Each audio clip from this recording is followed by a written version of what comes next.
Hello दोस्तों, जय हिंद। आप लोगों को पता है कि हम टॉपिक बाय टॉपिक को धीरे धीरे करके कवर करते जा रहे हैं। पहले पढ़ाए राष्ट्रपति का क्रम, फिर प्रधानमंत्री, फिर पंचवर्षीय योजना, इसी तरीके से जनगणना पढ़ाए, भारतीय राष्ट्र कांग्रेस का अधिवेशन पढ़ाए। इसी तरीके से आप लोगों का कमेंट था कि गवर्नर जनरल स्टार्ट कीजिए सर, तो आज हम लोग इम्पोर्टेंट टॉपिक गवर्नर जनरल है, गवर्नर जनरल को देख रहे हैं। तो गवर्नर जनरल के बारे में जानेंगे जो कि एग्जाम के दृष्टिकोण से काफी इम्पोर्टेंट है। तो आइए गवर्नर जनरल में देखिए, पहले तो बंगाल में गवर्नर थे, फिर उसी तरीके से गवर्नर का नाम गवर्नर जनरल 1773 के रेगुलेटिंग एक्ट के तहत किया गया था। यानी गवर्नर का नाम बदल के बंगाल के गवर्नर को गवर्नर जनरल किया गया था। कब? 1773 के रेगुलेटिंग एक्ट में। तो उसी तरीके से पहले देखते हैं बंगाल के गवर्नर, फिर भारत बंगाल के गवर्नर जनरल देखेंगे, फिर गवर्नर जनरल के बाद वायसराय देखेंगे। इसी तरीके से सब हम लोग टॉपिक बाय टॉपिक करके देखते चलेंगे। देखिए, आप लोगों को अच्छे तरीके से हम लिख दिए हैं, अच्छे तरीके से समझा देंगे क्या है कहाँ है। ऐसे अगर करते तो शॉर्ट शॉर्ट छोटा छोटा वीडियो, बहुत ज्यादा वीडियो अपलोड हो जाता। इसीलिए हम एक जगह आप लोगों के लिए, ताकि पढ़ने में कोई परेशानी नहीं हो। और समझा तो हम अभी तुरंत देंगे, याद भी करवा देंगे, बस आप लोग कंटिन्यू देखते रहिएगा।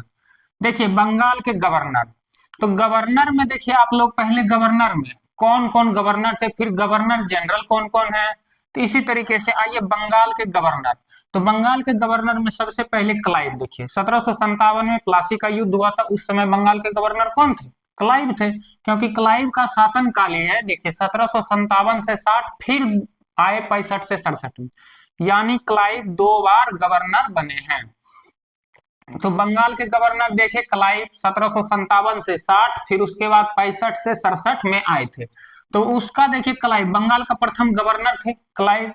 इलाहाबाद की संधि किसके समय में? तो लॉर्ड क्लाइव के समय में। इलाहाबाद की संधि देखिए कब हुआ था? तो इलाहाबाद की संधि 1765 में बक्सर युद्ध के समाप्त हुआ। बक्सर युद्ध समाप्त होने के बाद आया था इलाहाबाद की संधि। तो उस समय गवर्नर कौन थे? Robert Clive. उसी तरीके से देखिए, फिर श्वेत विद्रोह किसके समय में? क्लाइव के समय में श्वेत विद्रोह हुआ था। ये श्वेत विद्रोह ब्रिटिश सैनिक जो दोहरा भत्ता दिया जाता था सैनिकों को, उसको समाप्त किया गया था। इसी तरीके से सभी सैनिक ने मिलकर श्वेत विद्रोह को लाए थे।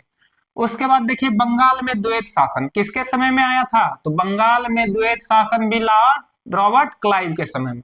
रॉबर्ट क्लाइव के समय में। तो देखिए, क्लाइव 1757 से 60, फिर आए 65 से 67 में।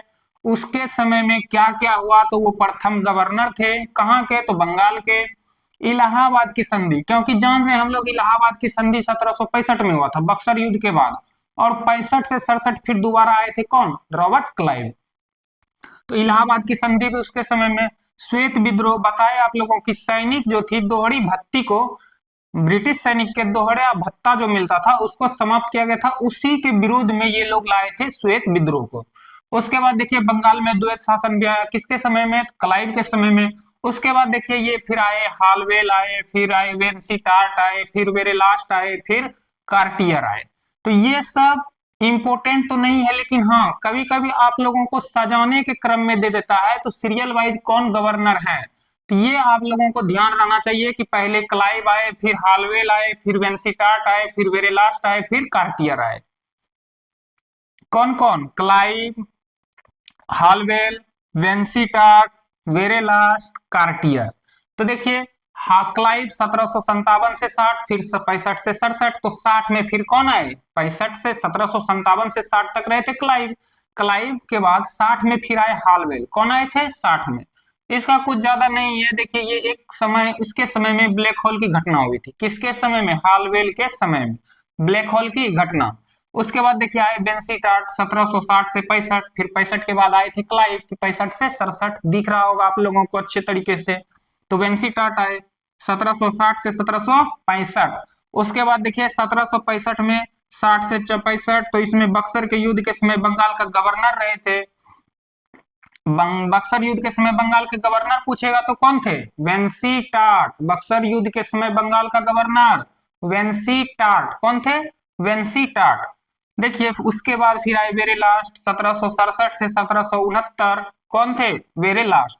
द्वैत शासन के समय गवर्नर थे।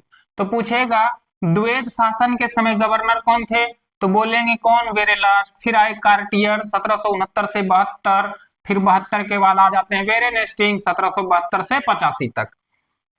तो कार्टियर 1769 से 1772। बंगाल में अकाल आया था किसके समय में? कार्टियर के समय में। कार्टियर वहां के गवर्नर थे। तो बंगाल में अकाल कब आया था? 1770। एकदम इंपॉर्टेंट है, ध्यान दीजिएगा आप लोग। बंगाल में अकाल कब आए थे? 1770 में। उस समय गवर्नर कौन थे? तो कौन थे? कार्टियर।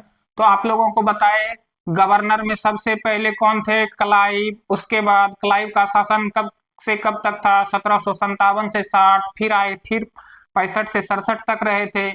57 से 60। उसके बाद हालवेल 1760, कितना? 1760। उसके बाद कौन आए थे? वेंसी टार्ट। कौन आए थे? देख लीजिए, वेंसी टार्ट 60 से 65। उसके बाद आए कौन? वेंसी टार्ट के बाद वेरेलास्ट 65 से 67। वेरेलास्ट 1765 से 69। वेंसीटाट 1760 से 65, क्योंकि 60 तक तो रहे क्लाइव। उसके बाद फिर 60 से 65 तक आए वेंसीटाट। उसके बाद आए वेरेलास्ट 1765 से 67 से 69, 67 से 69। देखिए उसके बाद कार्टियर आए 69 से 72। इसके बाद गवर्नर खत्म होके गवर्नर जनरल आते हैं, क्योंकि 1773 में रेगुलेटिंग एक्ट आता है और रेगुलेटिंग एक्ट में गवर्नर का नाम बदलकर गवर्नर जनरल किया जाता है। तो उम्मीद है कि आप लोगों को ये गवर्नर याद हो गया होगा। पहले आए क्लाइव, उसके बाद आए कौन? हालवेल, उसके बाद वेंसीटाट, उसके बाद वेरेलास्ट, उसके बाद कार्टियर। याद हो गया होगा। एक बार आप लोग अपने में आप लोग देखते हुए बोलते चलिएगा। वेंसीटाट पहले कौन आए? क्लाइव 1757 से 1760। फिर आए कौन? फिर आए हालवेल 1760। उसके बाद वेंसीटाट, वेंसीटाट 1765, 1760 से 1765। उसके बाद फिर 65 से 67 तक कौन आए थे? 1765 से 67 तक क्लाइव। फिर आए उसके बाद वेरी लास्ट 1767 से 69, 1767 से 69, 1767 से 69। उसके बाद देख लीजिए आप लोग, वेरी लास्ट के बाद कार्टियर आए थे 69 से 72। और गवर्नर खत्म होने के बाद 1773 में बताए रेगुलेटिंग एक्ट आता है, और रेगुलेटिंग एक्ट में बंगाल के गवर्नर को गवर्नर जनरल नाम दिया गया। तो देखिए, वेरेन हेस्टिंग सबसे पहले गवर्नर जनरल हैं। पूछ लेगा बंगाल का अंतिम गवर्नर एवं प्रथम गवर्नर जनरल, बंगाल का अंतिम गवर्नर एवं प्रथम गवर्नर जनरल तो कौन होंगे? वेरेन हेस्टिंग। क्योंकि गवर्नर तो हट गए, 1773 में रेगुलेटिंग एक्ट आता है और गवर्नर का नाम बदल के गवर्नर जनरल कर देता है। तो अंतिम गवर्नर एवं प्रथम गवर्नर जनरल कौन हो जाएंगे? वेरेन हेस्टिंग। क्योंकि देखिए यहाँ कार्टियर आए 72, 69 से 72 तक रहे। फिर 72 से 85 तक कौन रहते हैं? वेरेन हेस्टिंग, वारेन हेस्टिंग। तो वारेन हेस्टिंग प्रथम गवर्नर जनरल होंगे, और अंतिम गवर्नर एवं प्रथम गवर्नर जनरल कौन हो जाएंगे? Warren Hasting. तो देखिए वारेन हेस्टिंग ने अपने कार्यकाल में क्या किया हुआ था उसके समय में। तो बंगाल में प्रथम गवर्नर जनरल, बिल्कुल सही है, बंगाल का प्रथम गवर्नर जनरल। 1772 में द्वैध शासन समाप्त, 1772 में द्वैध शासन समाप्त, द्वैध शासन समाप्त। देखिए बंगाल में द्वैध शासन लगा था क्लाइव के समय में, और समाप्त किसके समय में? वारेन हेस्टिंग के समय में। एकदम इंपोर्टेंट, ध्यान दीजिएगा। क्लाइव के समय में द्वैध शासन आया, वारेन हेस्टिंग के समय में द्वैध शासन समाप्त हो गया 72 में। उसके बाद देखिए 1784 में विलियम जोन्स ने एशियाटिक सोसाइटी की स्थापना किया था। कहां पे? तो कलकत्ता में। तो पूछेगा एशियाटिक सोसाइटी की स्थापना किसने किए थे? तो विलियम जोन्स कब किए थे? 1784 में। कहां किए थे? कोलकाता में। अगर पूछेगा एशियाटिक सोसाइटी की स्थापना के समय गवर्नर जनरल कौन थे? Warren Hasting. लेकिन पूछेगा कि एशियाटिक सोसाइटी के स्थापना किसने किए थे? तो विलियम जोन्स। कहां किए थे? कोलकाता में। तो उस समय गवर्नर कौन थे? Warren Hasting. उसके बाद देखिए नंद कुमार पर झूठा मुकदमा चलाकर फांसी दी गई थी। नंद कुमार थे, उस पर झूठा मुकदमा चलाकर फांसी दिया गया था। क्यों? उस समय गवर्नर कौन थे? सॉरी, उस समय मुख्य न्यायाधीश sir Elijah Aamby.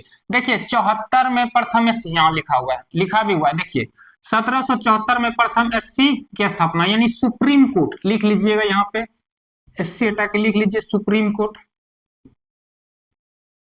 Supreme court की स्थापना, जिसमें एक मुख्य न्यायाधीश और 3 अन्य न्यायाधीश थे। एक मुख्य न्यायाधीश सर एलिजा एम्पे और 3 अन्य न्यायाधीश कौन थे? चेम्बर, लेमेस्टर और हाइड। तो उस समय नंद कुमार पर वारेन हेस्टिंग और एलिजा एम्पे ने मिलकर झूठा मुकदमा चलाकर उसको फांसी दिया गया था। हेस्टिंग पर महाभियोग लगा था 86 से 93, हेस्टिंग पर महाभियोग लगाया गया था। तो पूछा भी गया है किस गवर्नर जनरल पर महाभियोग लगाया गया था, तो कौन थे? Warren Hasting. एक बार फिर से वारेन हेस्टिंग को देखिए, बंगाल का प्रथम गवर्नर जनरल और बंगाल का अंतिम गवर्नर भी वारेन हेस्टिंग। अंतिम गवर्नर बोल रहे हैं, गवर्नर जनरल नहीं। तो अंतिम गवर्नर और प्रथम गवर्नर जनरल कौन थे? तो वारेन हेस्टिंग। देखिए 1772 में द्वैत शासन समाप्त किसने किए थे? तो वारेन हेस्टिंग। लाए थे कौन? क्लाइव, द्वैत शासन।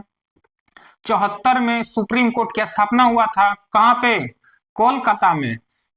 इसमें देखिए 1773 के रेगुलेटिंग एक्ट के तहत 1774 में सुप्रीम कोर्ट की स्थापना हुआ था, जिसमें बताएं आपको एक मुख्य न्यायाधीश और 3 अन्य न्यायाधीश थे। मुख्य न्यायाधीश थे सर एलिजा एम्पे और 3 अन्य न्यायाधीश चेम्बर, लेमेस्टर और हाइड थे।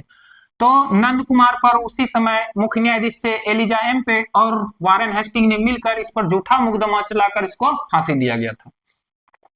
इसी पे महाभियोग भी लाया गया था वारेन हेस्टिंग पर।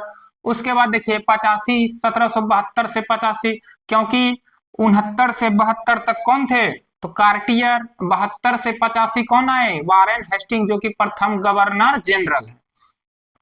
उसके बाद देखिए 85 तक तो ये रहे, कॉर्नवालिस आए 86 से 93, कॉर्नवालिस।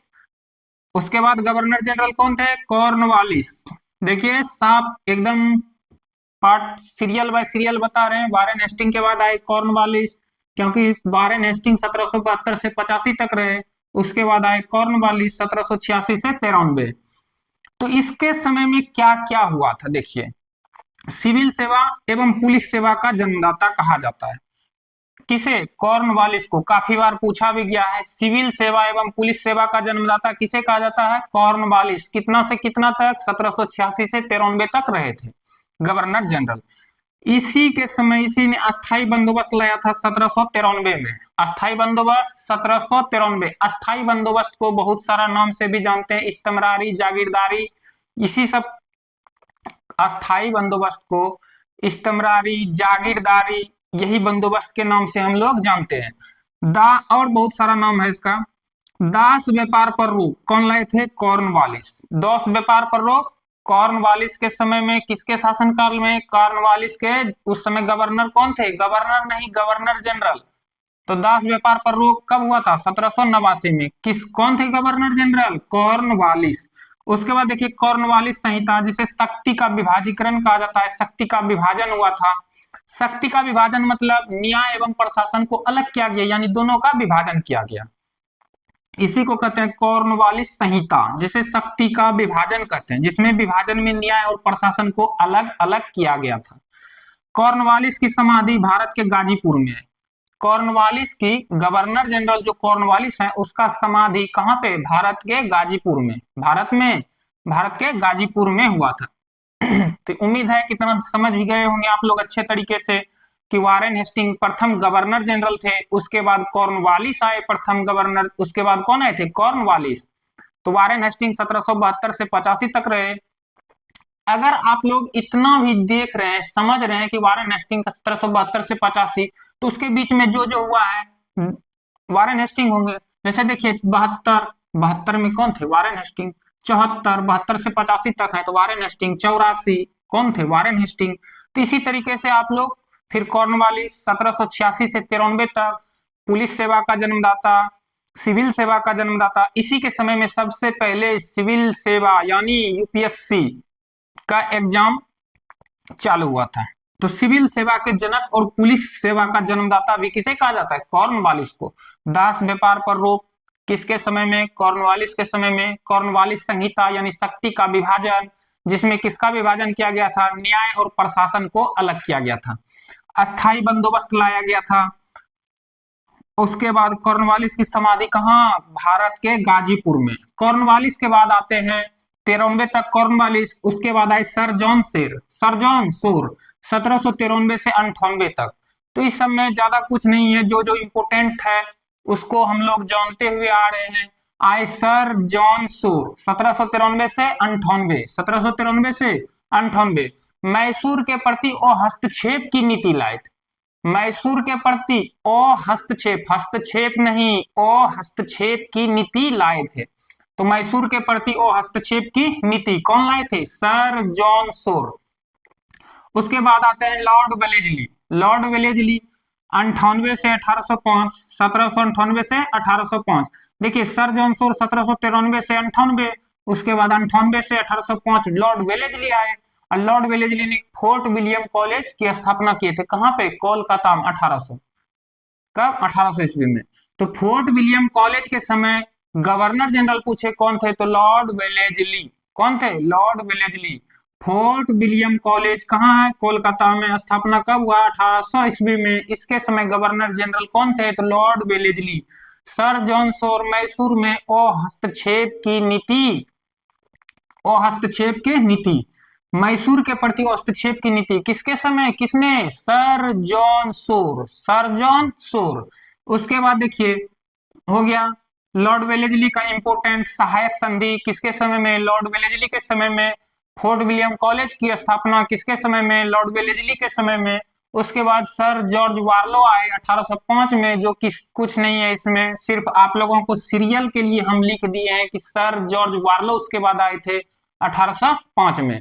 तो बताए पहले वारेन हेस्टिंग, उसके बाद कॉर्नवालिस आए, उसके बाद सर जॉन सोर आए, उसके बाद वेलेजली आए, उसके बाद सर जॉर्ज वार्लो आए, उसके बाद मिंटो, उसके बाद मिंटो, लॉर्ड मिंटो। देखिए 1807 से 1813 लॉर्ड मिंटो कौन आए थे? सर जॉर्ज वार्लो के बाद लॉर्ड मिंटो आए। लॉर्ड मिंटो 1807 से 1813 ईस्वी तक, 1807 से 1813 ईस्वी तक लॉर्ड मिंटो रंजीत सिंह के साथ 1809 में अमृतसर की संधि में आए थे। लॉर्ड मिंटो आए नहीं थे। लॉर्ड मिंटो 1807 से 1813 में रंजीत सिंह के साथ 1809 में अमृतसर की संधि किए थे, अमृतसर की संधि किए थे। और उसके बाद आए कौन? Lord Hasting. लॉर्ड मिंटो, उसके पहले सर जॉर्ज वार्लो, उसके पहले वेलेजली, उसके पहले सर जॉन सोर, उसके पहले कॉर्नवालिस, उसके पहले वारेन हेस्टिंग। ये सभी गवर्नर जनरल थे। और गवर्नर के बारे में पूछेगा तो हम बताएं आप लोगों को कि पहले आए क्लाइव, क्लाइव के बाद कौन आए थे? देख लीजिए, क्लाइव के बाद हॉलवेल आए थे, हॉलवेल के बाद वेंसीटार्ट आए थे, उसके बाद वेरे लास्ट आए थे, उसके बाद कार्टियर आए थे। देखिए क्लाइव, क्लाइव के बाद हॉलवेल, हॉलवेल के बाद वेंसीटार्ट, वेंसीटार्ट के बाद वेरे लास्ट, उसके बाद कार्टियर। तो ये गवर्नर का क्रम है और ये गवर्नर जनरल का क्रम है। तो आप लोग अच्छे तरीके से समझ गए होंगे कि वारेन हेस्टिंग प्रथम गवर्नर जनरल थे और अंतिम गवर्नर बोले तो वारेन हेस्टिंग, प्रथम गवर्नर जनरल बोले तो वारेन हेस्टिंग। उसके बाद आए थे लॉर्ड कॉर्नवालिस, कॉर्नवालिस के बाद आए सर जॉन सोर, सर जॉन सोर के बाद लॉर्ड वेलेजली, उसके बाद सर जॉर्ज वार्लो आए, उसके बाद लॉर्ड मिंटो आए 1807 से 1813 ईस्वी तक। इसी के समय रंजीत सिंह के साथ 1809 में अमृतसर की संधि किए थे। उसके बाद लॉर्ड हेस्टिंग, उसके बाद लॉर्ड हेस्टिंग 1813 से 1823, लॉर्ड हेस्टिंग 1813 से 1823। उसके इसमें देखिए 1814 से 1816 में नेपाल युद्ध किसके समय में? तो लॉर्ड हेस्टिंग के समय में। नेपाल युद्ध कब से कब? 1814 से 1816 ईस्वी में नेपाल से युद्ध हुआ था। उस समय कौन थे गवर्नर जनरल? तो लॉर्ड हेस्टिंग, क्योंकि लॉर्ड हेस्टिंग का कार्यकाल ही है 1813 से 1823 तक। तो 1813 से 1823 में 1814 से 1816 में नेपाल में युद्ध हुआ था। तो लॉर्ड हेस्टिंग के समय हुआ होगा। पिंडारियों का दमन, पिंडारियों के दमन किसके समय में? लॉर्ड हेस्टिंग के समय में। मराठा के पेशवा को हराकर प्रताप सिंह को शासक बनाया गया। किसने बनाए थे? Lord Hasting. यानी मराठा के पेशवा को हटाकर प्रताप सिंह को शासक बनाए गए थे, प्रताप सिंह को शासक बनाए गए थे। मराठा के पेशवा को हटाकर प्रताप सिंह को शासक बनाए थे। लॉर्ड हेस्टिंग 1813 से 1827 जिसके समय में 1814 से 1816 तक नेपाल से युद्ध हुआ था। पिंडारियों का दामन काफी बार पूछा गया है। पिंडारियों के दामन का श्रेय किसे दिया जाता है? तो लॉर्ड हेस्टिंग को। किसे दिया जाता है? लॉर्ड हेस्टिंग को। अब मराठा के पेशवा को हटाकर प्रताप सिंह को शासक बनाया गया था। एक बार फिर से आप लोगों को पूरा बता देते हैं, रिवीजन करवा देते हैं। आइए बंगाल के गवर्नर जानते हैं। तो बंगाल के गवर्नर पहले थे लॉर्ड क्लाइव, जो कि 1757 से 60 तक रहे। उसके बाद आए थे कौन? हालवेल 1760 में। उसके बाद फिर आए कौन? हालवेल के बाद वेंसीटाट 1760 से 65। उसके बाद 65 से 67 फिर आए थे क्लाइव। उसके बाद 67 से 69 आए वेरेलास्ट। फिर 69 से 72 कौन आए थे? कार्टियर। तो ये सभी गवर्नर थे, बंगाल के गवर्नर। और फिर 72 तक हो गया तो 73 में आया रेगुलेटिंग एक्ट। रेगुलेटिंग एक्ट में बंगाल के गवर्नर का नाम बदलकर गवर्नर जनरल किया गया और प्रथम गवर्नर जनरल वारेन हेस्टिंग हुए, क्योंकि उसके बाद आए कौन? Warren Hasting. तो इसी के समय तो पूछेगा भी, तो हम बार बार बोल रहे हैं कि प्रथम गवर्नर बोले तो क्लाइव, अंतिम गवर्नर बोले तो वारेन हेस्टिंग, अब प्रथम गवर्नर जनरल बोले तो बोलना है वारेन हेस्टिंग, क्योंकि वारेन हेस्टिंग जब गवर्नर बने थे तो उस समय 73 में रेगुलेटिंग एक्ट आया और रेगुलेटिंग एक्ट में गवर्नर का नाम बदलकर गवर्नर जनरल कर दिया गया था। तो उसके बाद वेरेन हेस्टिंग 72 से 85 तक। उसके बाद 85 के बाद आए थे वारेन हेस्टिंग के बाद कौन आए थे? कॉर्नवालिस 1786 से 93 तक रहे थे कॉर्नवालिस। उसके बाद सर जॉन शोर आए 1793 से 98 तक, सर जॉन शोर आए। उसके बाद वेलेजली आए 1798 से 1805। उसके बाद लॉर्ड वेलेजली आए 1798 से 1805। उसके बाद सर जॉर्ज वार्लो आए 1805 में। उसके बाद आए लॉर्ड मिंटो 1807 से 1813। उसके बाद लॉर्ड हेस्टिंग आए 1813 से 1823 तक। तो उम्मीद है कि आप लोग अगर इसे भी जान रहे हैं तो मोटा मोटी आप लोगों को ये सब समझ में आ जाएगा। आप लोग पहले इसका कार्यकाल के बारे में जैसे अभी बताए उसको एक बार फिर से रिवीजन कीजिएगा। उसके बाद फिर एक बार देखिए कि बंगाल क्लाइव आए, बंगाल का प्रथम गवर्नर जनरल थे। इलाहाबाद की संधि भी क्लाइव के समय में। श्वेत विद्रोह बता ही दिए कि वे वहां ब्रिटिश सेना जो है उसे दोहरी भत्ता दिया जाता था। वही दोहरी भत्ता पर जब रोक लगा तो उस समय वहां के सैनिक ने विद्रोह चलाया, उसी का नाम दिया गया श्वेत विद्रोह। किसके समय में? क्लाइव के समय में। बंगाल में द्वैध शासन किसके समय में आया था? क्लाइव के समय में। लेकिन द्वैध शासन समाप्त 72 में किसके समय में? तो वारेन हेस्टिंग के समय में। काफी बार पूछा भी गया है कि द्वैध शासन किसके समय में आया? तो क्लाइव के समय में। समाप्त किसके समय में हुआ था? तो वारेन हेस्टिंग के समय में समाप्त हुआ था।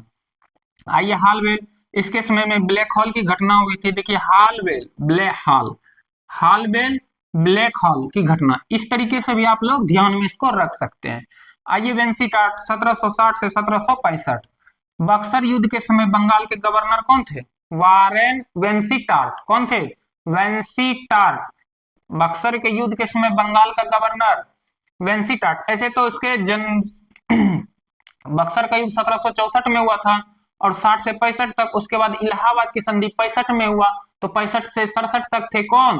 तो क्लाइव। तो बक्सर इलाहाबाद की संधि पूछेगा किसके समय में? तो क्लाइव के समय में। बक्सर का युद्ध किसके समय बंगाल का गवर्नर कौन थे? तो बताएंगे वेंसीटाट। काफी बार पूछा भी गया है। एकदम गवर्नर और गवर्नर जनरल को एकदम ध्यान में रखते जाना है, इंपोर्टेंट है। उसके बाद कार्टियर देखिए 1769 से 72 बंगाल में अकाल आया था कार्टियर के समय में। 1770 में वारेन हेस्टिंग आई है 72 से 85 और ये सभी गवर्नर जनरल हैं। तो बंगाल का प्रथम गवर्नर जनरल 1772 में द्वैध शासन समाप्त हो गया था। लाए कौन थे? क्लाइव लाए थे। 1774 में प्रथम सुप्रीम कोर्ट की स्थापना हुई थी। 1774 में सुप्रीम कोर्ट की स्थापना हुआ था। कहाँ पे? कोलकाता में। बताए थे कि आप लोगों को कि वहां एक मुख्य न्यायाधीश और 3 अन्य न्यायाधीश थे। एक मुख्य न्यायाधीश सर एलिजा एम्पे और 3 अन्य न्यायाधीश चैम्बर, लेमेस्टर और हाइड थे। उसके बाद देखिए नंद कुमार पर झूठा मुकदमा चलाकर फांसी दी गई थी। बताएं आप लोग को कि मुख्य न्यायाधीश सर एलिजा एम्पे और वारेन हेस्टिंग ने मिलकर झूठा आरोप लगाकर नंद कुमार को फांसी चढ़ा दिए थे। उसके बाद हेस्टिंग पर महाभियोग भी लाया गया था। उसके बाद आए कॉर्नवालिस 1786 से 1793, सिविल सेवा के जनक एवं पुलिस का जनक भी कहा जाता है, पुलिस सेवा का भी जनक कहा जाता है। अस्थाई बंदोबस्त, जागीरदारी, इस्तमरारी, इसी को बोलते हैं। किसके समय में? कॉर्नवालिस के समय में। कब आया था? 1793 में। दास व्यापार पर रोक कॉर्नवालिस के समय में। कॉर्नवालिस संहिता, जिसे शक्ति का विभाजन कहा जाता है, इसमें किसका विभाजन किया गया था? तो न्याय एवं प्रशासन को अलग किया गया था, विभाजन किया गया था। कॉर्नवालिस की समाधि भारत के गाजीपुर में है। कॉर्नवालिस के बाद आते हैं सर जॉन सोर। सर जॉन सोर 1793 से 98 तक मैसूर के प्रति हस्तक्षेप की नीति लाए थे। उसके बाद आए लॉर्ड वेलेजली 1798 से 1805 तक।